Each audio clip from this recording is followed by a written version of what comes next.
Hello everyone, সুপর্ণার প্রতিদিনের নতুন আরও একটি ব্লগে তোমাদেরকে জানাই অনেক অনেক স্বাগত। আশা করছি সবাই ভালো আছো, সুস্থ আছো। আজকে শনিবার আর এখন ঘড়িতেই সকাল 8টার মতো বাজে।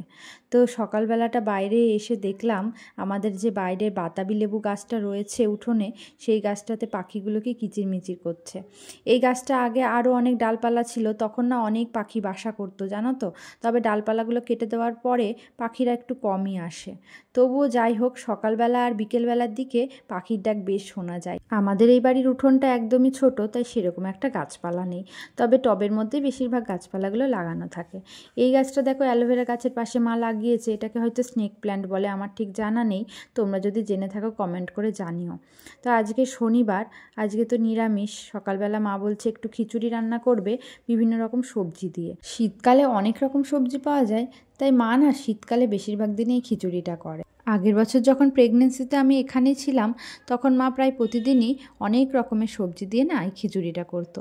এমনিতে সবজি দিয়ে তরকারি করলে দেখবে খেতে ভালো লাগে না, তবে এই খিচুড়ির মধ্যে সব রকম সবজি দিয়ে দিলে খিচুড়িটা খেতেও ভালো লাগে, আবার সবজিগুলোও খাওয়া হয়। আর প্রেগনেন্সিতে অনেক রকম সবজি খাওয়া তো খুবই ভালো।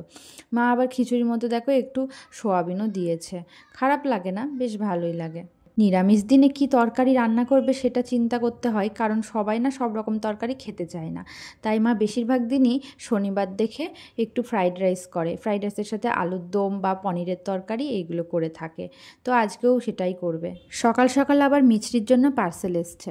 বুনু অর্ডার করেছিল মিছরির জন্য কিছু জামা কাপড়, তো সেগুলোই এখন এসছে, ওগুলো বুনু আনতে গেছিলো। তো চলো দেখি কি কি অর্ডার দিয়েছিল বুনু। আর বুনুর কদিন আগেও মিছরিকে কয়েকটা জামা কাপড় কিনে দিয়েছিল, তোমাদের সাথে শেয়ার করেছি গরমে পরার জন্য। তো এগুলো হচ্ছে গরমে পরার জন্যই কিনেছে, কয়েকটা হট প্যান্ট আর সরু ফিতে হাতা কয়েকটা জামা কিনে দিয়েছে। তো খুব গরমে পরার জন্য মিছরির জন্য জামা কিনবো ভাবছিলামই, কারণ ঘরে প্রচুর জামা আছে, কিন্তু বাড়িতে খুব গরমে পরার জন্য না সেরকম কিছু নেই। তো সেই জন্যই আর কি বুনু অর্ডার দিয়ে কিনলো। তো দেখছি বেশ ভালোই এসেছে আর কি, মিষ্টি মিষ্টি দেখো প্যান্টের কালারগুলো বুনু পছন্দ করেই নিয়েছে। এখন মিছরি খুব তাড়াতাড়ি বড় হয়ে যাবে, আর জামা কাপড়গুলোও কিন্তু খুব তাড়াতাড়ি ছোট হয়ে যাবে। তো সেই কারণে মাঝে মধ্যে মিছরির জন্য জামা কাপড় কিনতেই হবে। তবে মিছরির জন্মের পর থেকে মিছরি প্রচুর জামা পেয়েছে, মানে প্রায় প্রতিদিনইও একটা করে জামা গিফট পেত। তবে তো সব জামা সবসময় পরা যায় না, যেমন কিছু হেভি হেভি জামা রয়েছে যেগুলো হচ্ছে কোথাও ঘুরতে গেলে পরার মতন। তো কিছু জামা রয়েছে বেশি মোটা, যেগুলো মানে খুব গরমে পরা যায় না। তো সেই কারণে আর কি যখন যেরকমটা প্রয়োজন সেরকম কিনে নেওয়া হয়। আর এখানে দেখো 6টা জামার সেট রয়েছে, মানে এরকম গেঞ্জি আর কি, সরু ফিতে হাতা গরমে পরার জন্য, ভীষণ সফট এগুলো জানো তো। আর ওই প্যান্টগুলো দেখলে ওটার আবার 4টে সেট ছিল। তো সবগুলোই আজকে চলে এসেছে একসাথে। সত্যি কথা বলতে মিছরি হওয়ার পর থেকে আমরা মানে আমি মিছরি পাপা খুব কমই জামা কিনেছি মিছরির জন্য। হাতে গোনা হয়তো 2-4টে জামা কিনেছি, বাদবাকি মিছরির সব জামাই কিন্তু পাওয়া, মানে গিফট হিসেবে পাওয়া। মামার বাড়ি থেকে দিয়েছে, ওর পিপিরা দিয়েছে, না হলে অন্যরা সবাই কিন্তু মিছরিকে প্রচুর জামা দিয়েছে। সেই কারণে আমাদের খুব একটা বেশি জামা ওর জন্য কিনতে হয়নি, যখন খুব প্রয়োজন হয়েছে তখনই কিনেছি। চলো এবার সকালবেলা গরম গরম খিচুড়িটা খেয়ে নেওয়া যাক। মা আবার খিচুড়ির জন্য একটু পাঁপড় ভাজাও করেছে। গরম গরম খিচুড়ি আর পাঁপড় ভাজা কিন্তু খারাপ লাগবে না।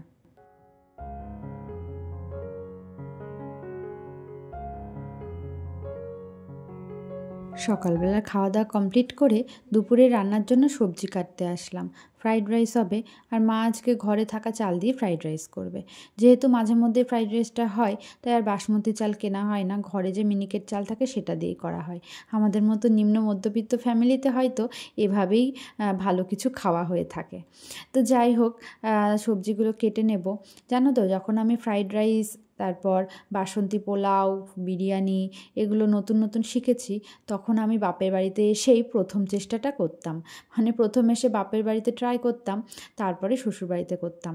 দেখবে বাপের বাড়িতে কিন্তু যেরকমই হোক কেউ কিছু বলে না, প্রশংসাই পাওয়া যায়, না বেশ ভালোই হয়েছে যেমনই হোক না কেন। তবে শ্বশুরবাড়িতে দেখবে একটু এদিক ওদিক হলেই কিন্তু কথা শুনতে হবে যে কেমন হয়েছে, ভালো হয়নি। তো বাপের বাড়িতে যেহেতু এই সাহসটা পাওয়া যায়, তাই বাপের বাড়িতেই না আমি এসে সব প্রথম রান্নাগুলো করতাম। শ্বশুরবাড়িতে যদি নতুন কিছু রান্না করার চেষ্টা করতাম, কিছু একটা ভুলভাল হয়েই যেত। তবে সেখানে যদি উৎসাহ না পাই নতুন কিছু করতে, তবে কিন্তু মনটা ভেঙে যায়, দ্বিতীয়বার আর চেষ্টা করার ইচ্ছাটাই হারিয়ে যায়। তাই আমি প্রথম থেকেই থেকেই সবসময় নতুন কিছু রান্না করতে গেলে বাপের বাড়িতেই রান্নাটা করতাম। তারপর সাহস নিয়ে নেক্সট টাইম যখন করতাম তখন শ্বশুরবাড়িতে করতাম। আমার শাশুড়ি মা কিন্তু খুব ভালো রান্না করে, তাই ওনার মনের মতন রান্না আজ পর্যন্ত কখনো আমি করতেই পারিনি। মানে যখনই রান্না করি না কেন, হয় ওনার মনে হয় ঝোলটা বেশি হয়েছে, না হলে ঝোল কম হয়েছে, বা আর একটু মাখো মাখো হলে ভালো হতো, এরমটাই বলে থাকে। তাই বারবার চেষ্টা করেও না আমি সত্যিই ব্যর্থ হয়েছি। শাশুড়ি মায়ের মনের মতন রান্না করা কিন্তু বেশ কঠিন। তাই আমি যেই সব সবজি তরকারিগুলো মা বেশি ভালো রান্না করে সেগুলো মাকেই রান্না করতে বলি, মানে শাশুড়ি মাকেই রান্না করতে বলি, কারণ ওগুলো উনি ভালো পারে আর আমারগুলো পছন্দ হবে না, সেই জন্য আর আমি করি না। তো যাই হোক, স্নান সেরে এসে দেখো জামা কাপড়গুলো মেলে দিচ্ছি, মা ওদিকে রান্না করছে, আর মিছরি অনেকক্ষণ আমার কাছে আসেনি, ও মামা আর মিমের কাছে রয়েছে, অনেকক্ষণ থেকে আমার কাছে আসার জন্য না বায়না করছে। তো চলো দেখি মিছরি কী করছে।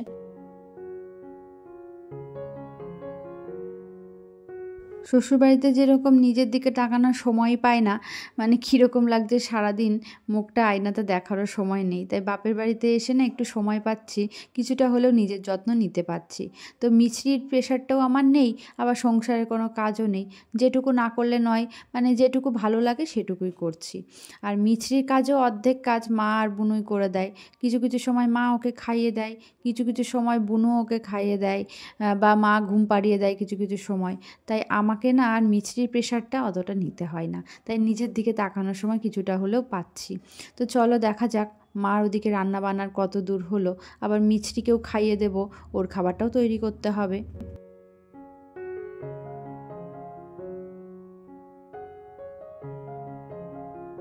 ফ্রাইড রাইসটা ঘরে থাকা চাল দিয়ে করলেও কিন্তু বোঝাই যায় না যে এটা এমনি চালের করা, মনে হয় যেন বাসমতি চালেরই ফ্রাইড রাইস খাচ্ছি। বেশ ভালো করে মা ফ্রাইড রাইসটা বানায়। তবে আজকে তো নিরামিষ, চিকেন দিয়ে খেতেও এটা কিন্তু বেশ ভালো লাগবে, চিলি চিকেন বা এমনি চিকেন কষা। তবে মাঝে মধ্যে নিরামিষ দিনে মা আলুর দমও করে থাকে বা পনিরের তরকারিও করে থাকে। আজকে আবার এই মটর আলু দিয়ে ঘুগনি মতো করেছে। তো যাই হোক, এখন বিকেলেই 4:45 মতো বাজে, মিছরি এখন ঘুমাচ্ছে, তাই মা এখন একটু মেশিনে বসলো অনেক দিন পর, জানো তো, মানে অনেক দিন মা মেশিনে কোনো কাজ করে না।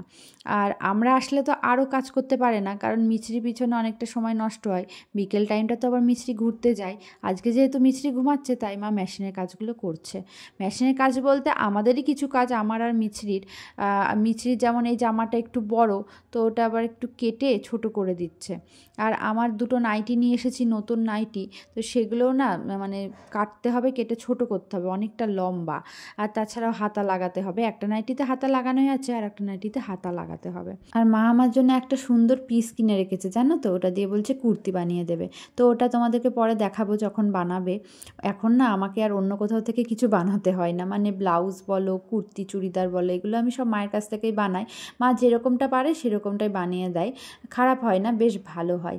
এর আগে আমার স্বাদের জন্য আমি দুটো শাড়ি কিনেছিলাম, তো দুটো শাড়িরই ব্লাউজ মা বানিয়ে দিয়েছে, মানে একটা এই বাড়ি থেকে দেওয়া আর একটা ওই বাড়ি থেকে দেওয়া। তো বেশ সুন্দর বানিয়েছে জানো তো ব্লাউজগুলো। তো এখন মানে সব কিছুই মায়ের কাছে বানিয়ে নিই, তো আমার টাকা দিয়ে আর অন্য কোথাও বানাতে হয় না। মা ওদিকে মেশিনের কাজগুলো করছে বলে আমি জামা কাপড়গুলো তুলতে আসলাম। আর বিকেলবেলাটুকুই তো মা সময় পায়, এরপরে সন্ধে লেগে গেলে তো আর করতে পারবে না, কারণ মা ঠিকঠাক চোখে দেখতে পারবে না সন্ধে লেগে গেলে। তো দিনের বেলা সেরকম একটা সময় পাই না, সেই কারণে আর কি। আর এখন তো বসন্তকাল, কলপাড়ের এই সাইডটাই এসেছি, একটা গাছে দেখছি কি সুন্দর কোকিল ডাকছে কু কু করে, জানো তো, খুব ভালো লাগছে। এই টাইমটাই কিন্তু বিকেলবেলা প্রায়ই কোকিল ডাকে, কিন্তু চারিদিকে এত কোলাহল, এত আওয়াজ যে তোমাদেরকে একটু কোকিলের ডাকটা শোনাবো সেটা আর শোনাতে পারলাম না।